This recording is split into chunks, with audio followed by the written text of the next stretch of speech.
Panggilan Tuhan yang esa menggugah hati jutaan manusia untuk berdatangan padanya saban tahun di setiap Zulhijjah tiba.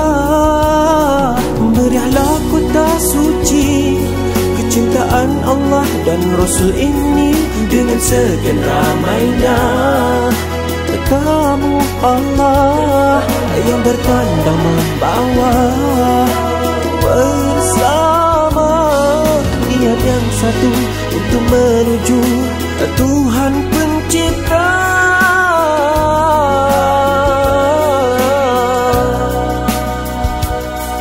Namun kemeriahan lahirnya bukan penentu meriah juga rohnya,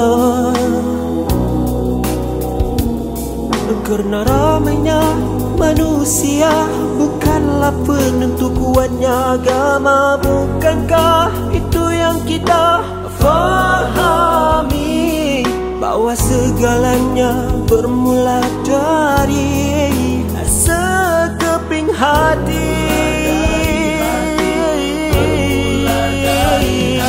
Ibadah haji hakikatnya ialah satu perjalanan menuju Allah,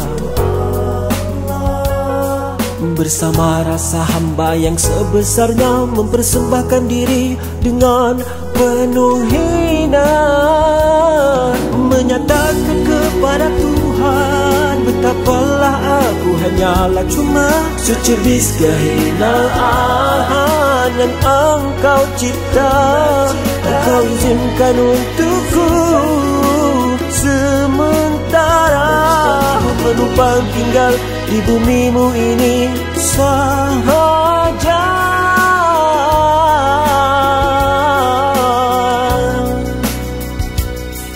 Bagaimana aku boleh mengangkat kepala,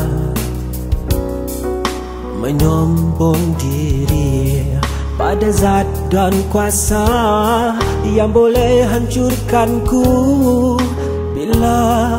bila saja.